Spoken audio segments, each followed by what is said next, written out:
Goth is going mainstream. Well, what have I been doing for the last 7 years? Talking to real goths on social media. Now available in paperback and e-readers, Spellbound, A Darker Shade of Black. Get your copy today at your favorite online bookseller. I was on Twitter a couple of weeks ago when Angela Benedict had posted up an article from The Guardian that is practically hilarious when you read it, because there's no way you can call this journalism. Now, according to this article in The Guardian, your Goths are going mainstream.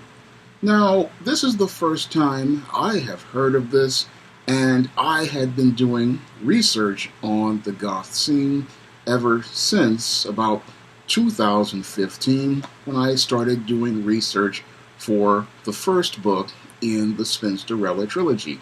And from what I heard from people who were a part of the Goth scene, like Angela Benedict, the Goth scene has never gone mainstream, and it was never really about the fashion at all. No, from my research, the Goth subculture has always been a music-based subculture, and the core focus of the Goth subculture and the foundation of the Goth subculture is the music. And what's happening here with this article from The Guardian, like the article before talking about Goth rap, is we have a group of people in the mainstream media who are now trying to hijack the narrative of the Goth subculture, and they're trying to make their idea of Goth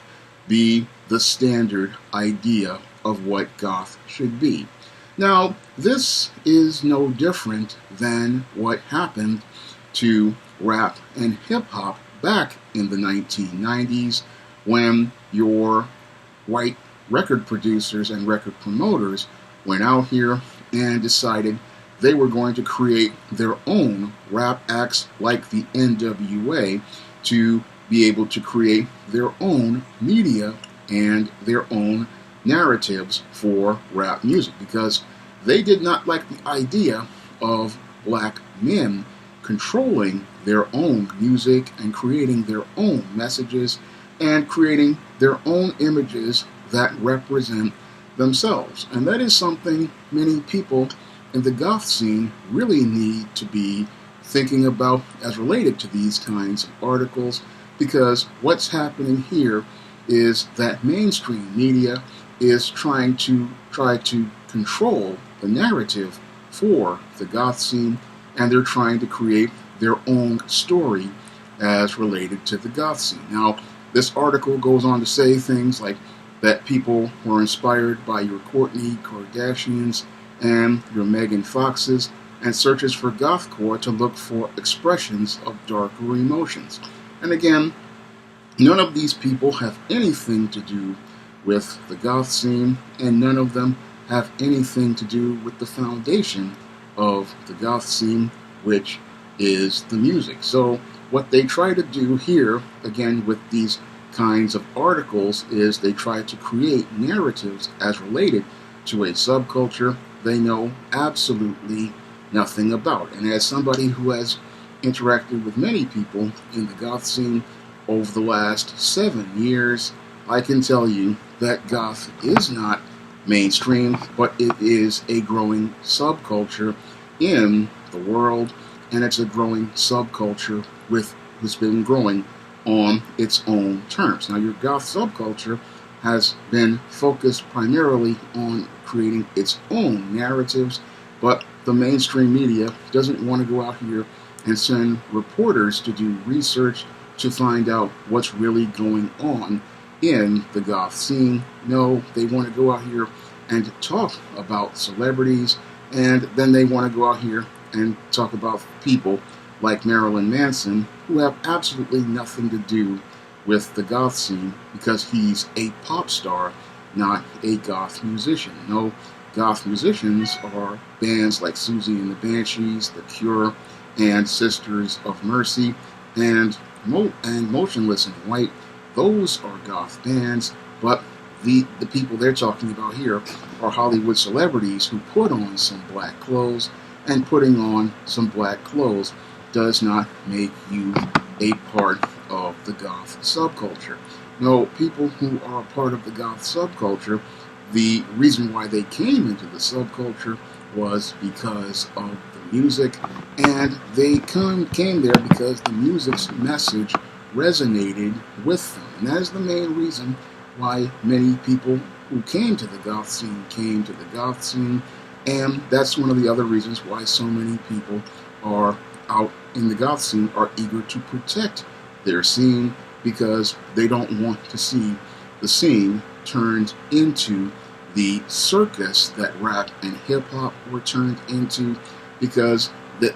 what happened to rap and hip hop was the entire message of the music was compromised, and instead of us getting the music that presented the message from black people, what we got was a certified clown show. And that's what these mainstream media types are trying to do with articles like this one in The Guardian. They want to try to continue pushing this narrative to try to transform the goth scene into a corporate clown show filled with their corporate shills who will go out here and present caricaturized images of goth that breathe brand new life into stereotypes and dehumanize the people of the goth scene and make them into caricatures that fit the narratives of many of these rich people in Hollywood who only want to go out here and make mockery of people in the goth scene, all while trying to sell them high-priced products similar to what has happened in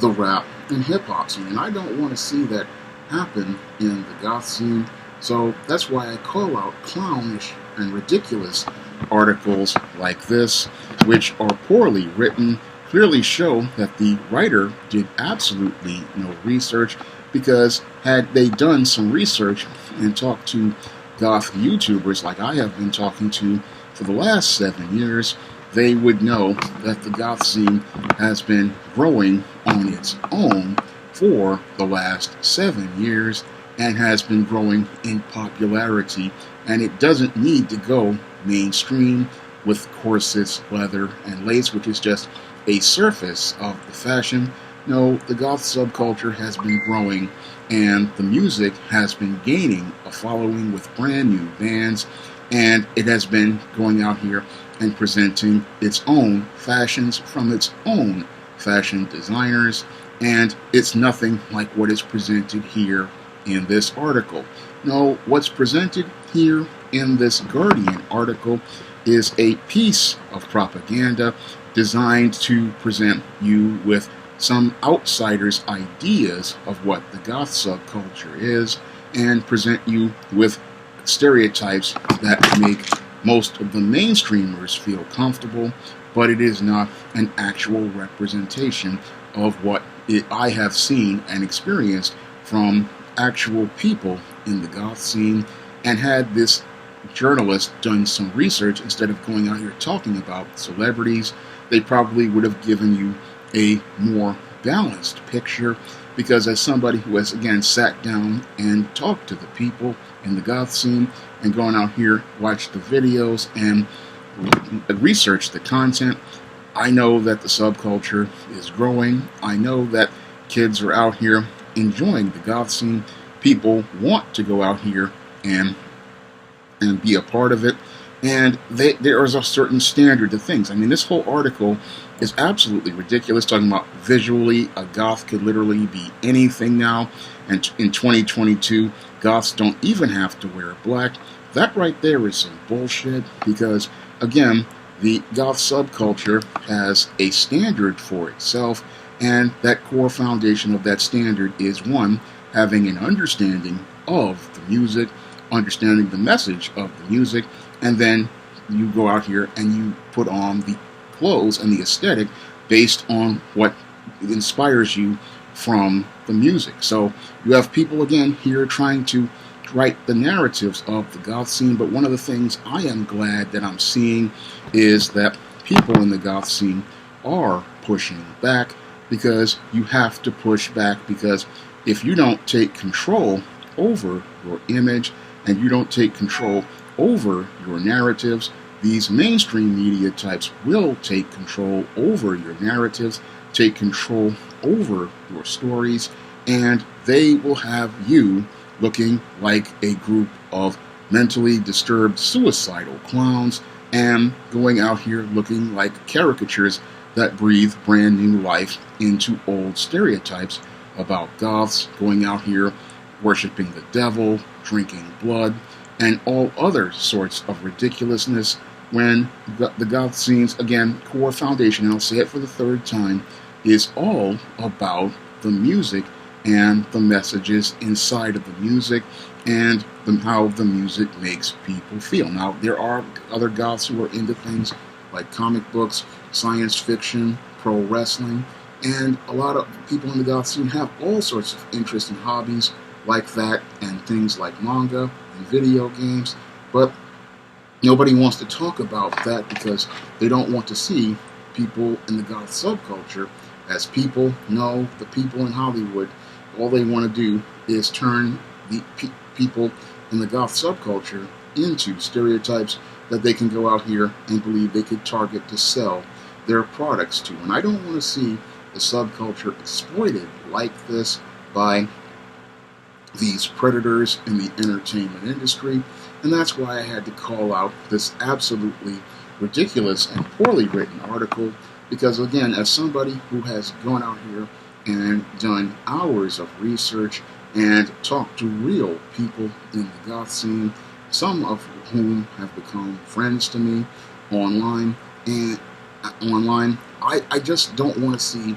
those friends, have them seeing them being disrespected like this, and I don't want to see the goth scene ruined, because many of the people in the goth scene have worked hard to get this scene to be what it is over the last 40 years. And again, the goth scene has its own standards, and it's not about being mainstream, because goth is an alternative lifestyle, and as an alternative lifestyle, it's not about being mainstream or being accepted. It's all about being yourself and being who you are, being comfortable with who you are. And this whole thing talking about we're going mainstream, this is another, again, attempt to try to target the base of the goth scene and trying to push it towards these stereotypes, that what they want to do by saying, oh, we want to make it like this so we can go out here and push our narratives to the forefront. And that's not something that the goth scene is all about, because the goth scene